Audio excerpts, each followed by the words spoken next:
నమస్కారం. Orange news ప్రేక్షకులకు, యాజమాన్యానికి, సిబ్బందికి విజయదశమి శుభాకాంక్షలు.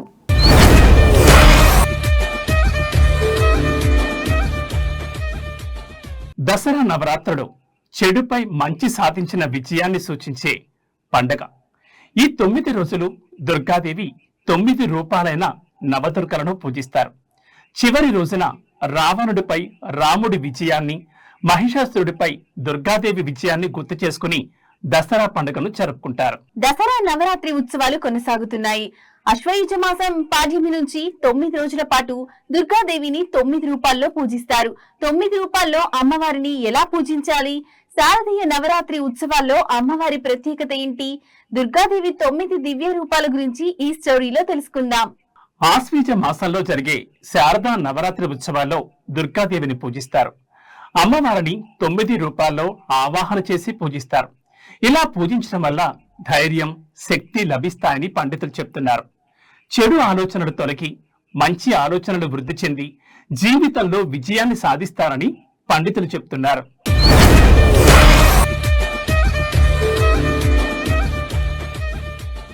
నవరాత్రి ఉత్సవాలు శైలపుత్రీదేవి ఆరాధనతో ప్రారంభమవుతాయి.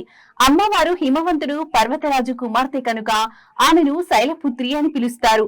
తల్లి శైలపుత్రి అమ్మవారిని పూజించడం వలన భక్తులకు ఆత్మవిశ్వాసం, శాంతి, శక్తి లభిస్తాయి.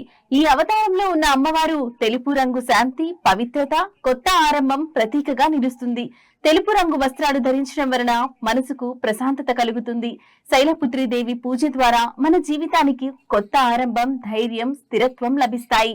ప్రతి మహిళలోనూ శైలపుత్రీదేవిలా ధైర్యం, సహనం, శక్తి నింపుకోవాలి. అమ్మవారి ఆరాధనతో మనలోని శ్రీశక్తి వెలుగులు మరింత బలపడాలి. బ్రహ్మచారిణీ దేవి. ఈ అవతారంలో దుర్గాదేవి అమ్మవారు బ్రహ్మచార్యాశ్రమంలో తోటి విద్యార్థులతో ఉండే అమ్మవారి అవతారం ఇది. క్రమశిక్షణ, ధ్యానానికి ప్రతిరూపంగా అమ్మవారిని కొలుస్తారు.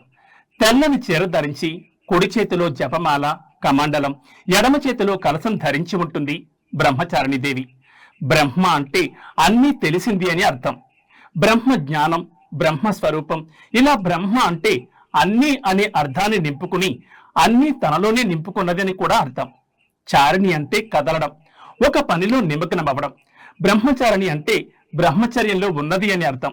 వచనంలో అర్థమయ్యేలా చెప్పాలి అంటే పెళ్లి కాని యువతి అని అర్థం. బ్రహ్మచారిణీ దేవి బుద్ధిని, శక్తిని ప్రసాదిస్తుంది. సంతోషాన్ని, ప్రశాంతతను, సంపదను చేకూరుస్తుంది. చంద్రఘంటాదేవి. కొత్త బంధాలు, భక్తికి చిహ్నంగా ఈ అవతారం గల అమ్మవారిని పూజిస్తారు. అమ్మవారి నుదుటిపై అర్ధచంద్రుని ఆకారాన్ని ధరించడం ప్రారంభించినప్పుడు అమ్మవారిని చంద్రఘంట అని పిలుస్తారు.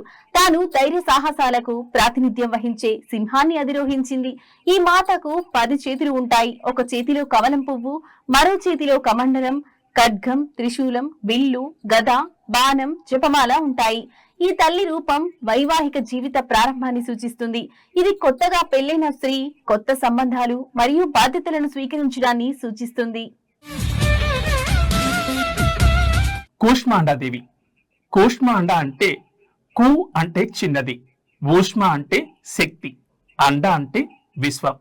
అమ్మవారు తన శక్తితో ఈ విశ్వాన్ని సృష్టించింది. ఈ అవతారం మాతృత్వాన్ని సూచిస్తుంది. స్త్రీ గర్భం దాల్చి జీవితాన్నిచ్చే శక్తిని కలిగి ఉన్న స్థితిని ఆమె సూచిస్తుంది. దసరా నవరాత్రి ఉత్సవాల్లో శుద్ధ చవితి రోజున కూష్మాండ మాతను ఆరాధిస్తారు. కూష్మాండ దేవిని పూజించడం వల్ల దీర్ఘకాలిక రోగాల నుంచి ఉపశమనం లభించడంతో పాటు సమాజంలో కీర్తి, బలం, సంపదలన్నీ పెరుగుతాయని చాలా మంది నమ్ముతారు. పురాణాల ప్రకారం కూష్మాండ దేవికి మొత్తం 8 చేతులుంటాయి. ఈ చేతుల్లో చక్రం, ఖడ్గం, గద, పాశం, ధనస్సు, బాణాలు, ఒక తేనె భాండం, ఒక రక్త భాండం ఉంటాయి. ఈ అమ్మవారు సింహ వాహనంపై భూమి మీదకొస్తారు.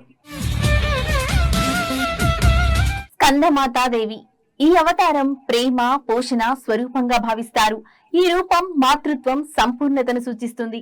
ఒక స్త్రీ తన పిల్లలకు జన్మస్థలంగా మారుతుంది. ప్రేమ, త్యాగం, రక్షణగా భావిస్తుంది. స్కందమాత అమ్మవారిని పూజించడం వల్ల సంతానం లేని వారికి పిల్లలు పుడతారని పురాణంలో పేర్కొన్నారు.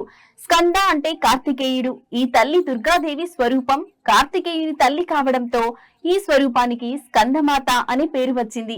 కాశీఖండం, దేవి పురాణం, స్కంద పురాణాలలో ఈ దేవి గురించి ప్రస్తావించబడింది. తల్లి స్కందమాతను గౌరీ, మహేశ్వరి, పార్వతి, ఉమా అని కూడా పిలుస్తారు. ఈ తల్లికి 4 చేతులు ఉంటాయి. ఒక చేతిలో తన కుమారుడైన స్కందుని శిశురూపం ఉంటుంది. మరో చేతిలో అభయముద్ర ఉంటుంది. ఇది మనలో భయాన్ని తొలగిస్తుంది. మిగిలిన 2 చేతుల్లో కమల పువ్వులుంటాయి. కాత్యాయని దేవి దుర్గాదేవికి సంబంధించిన రూపాల్లో కాత్యాయని మాతవి అత్యంత హింసాత్మక రూపాలలో ఒకటిగా పరిగణించబడుతుంది. కాత్యాయని మాత గురు గ్రహాన్ని పరిపాలిస్తుంది. గురువు గ్రహాన్ని తెలివితేటలకు, ప్రశాంతతకు ప్రతీకగా భావిస్తారు. అందుకే కాత్యాయని దేవిని పూజించే వారికి ప్రతికూల శక్తులన్నీ తొలగిపోతాయని, సకల జన్మల పాపాల నుంచి విముక్తి లభిస్తుందని పండితులు చెప్తారు. మరీ ముఖ్యంగా నవరాత్రుల్లో పెళ్లి కాని కన్యలు తమకు నచ్చిన భర్తను పొందడం కోసం కాత్యాయని మాతను పూజిస్తారు. ఈ పవిత్రమైన రోజున ఉపవాసం, ఆచారం పాటిస్తారు. మహిషాసురుడు అనే రాక్షసుణ్ణి కాత్యాయని అమ్మవారే వధించారు. అందుకే ఈ అమ్మవారిని మహిషాసుర మర్దిని అని పిలుస్తారు. ఈ తల్లి సింహంపై స్వారీ చేస్తుంది. కాత్యాయని దేవి అంటే దుష్టశక్తులను నాశనం చేసే తల్లి అని చాలా మంది నమ్ముతారు. కాళరాత్రి దేవి ఈ రూపంలో అమ్మవారు ఉగ్ర స్వరూపంతో ఉంటారు. కాళరాత్రి అంటే తన భక్తుల మనస్సులో నుంచి అజ్ఞానం, చీకటిని తొలగించేది అని అర్థం. ఆమె భయంకరమైన రూపాన్ని కలిగి ఉన్నప్పటికీ ఎల్లప్పుడూ శుభాన్ని తెస్తుంది. అందుకే ఆమెను శుభంకరి అని కూడా పిలుస్తారు. కాళరాత్రి దేవి ముదురు నీలం లేదా నలుపు రంగుతో 4 చేతులు, విశాలమైన జుట్టుతో గాడిదపై స్వారీ చేస్తుంది. ఎడమ వైపున ఉన్న 2 చేతుల్లో కత్తి, ఇనుప ముళ్ళు ఉంటాయి. కుడివైపున ఉన్న చేతులు వరముద్ర, అభయముద్రలో భక్తులను ఆశీర్వదిస్తూ ఉంటారు. కాళీదేవి అంటే పెద్దగా ఎర్రటి కళ్ళు, ఎర్రటి నాలుక, ఉరుములా మెరిసే పూసల హారాన్ని ధరించి ఉంటారు. మహాగౌరీదేవి సహనం, సమతుల్యతకు ప్రతిరూపంగా దుర్గాదేవి మహాగౌరి అమ్మవారిగా అవతరించారు. ఆమె జ్ఞానం, సమన్వయాన్ని ప్రతిబింబిస్తుంది. గులాబీ రంగు మాతృత్వాన్ని, శాంతిని అందిస్తుంది. ప్రేమ, నిజాయితీని సూచిస్తుంది. దుర్గామాత అష్టమ శక్తి నామం మహాగౌరి. ఈమె పరిపూర్ణంగా గౌరీ వర్ణంలో ఉంటుంది. శంఖ, చంద్ర, కుంద పుష్పాలతో ఈ గౌరవర్ణం ఉపమించబడింది. చతుర్భుజాలు గల ఈ తల్లి వాహనం వృషభం. కుడి భుజంలో అభయముద్రను, కుడి కింది భుజంలో త్రిశూలాన్ని ధరించి ఉంటుంది. ఎడమ పై చేతిలో డమరుకాని, ఎడమ పై చేతిలో వరద ముద్రను ధరించి ఉంటుంది. అత్యంత శాంతంగా ఉంటుంది. మహాగౌరీ దేవిని ఉపాసించడం వల్ల శక్తి అమోఘమైన సత్ఫలదాయని అయింది. భక్తుల కల్మషాలు, కష్టాలతో పాటు వారి పూర్వ సంచిత పాపాలు కూడా పోతాయి. మహాగౌరి సర్వవిధ శుభాలు ప్రసాదిస్తుంది. సిద్ధిదాత్రి దేవి సిద్ధులను ఇచ్చి మోక్షానికి మార్గం చూపిస్తుంది.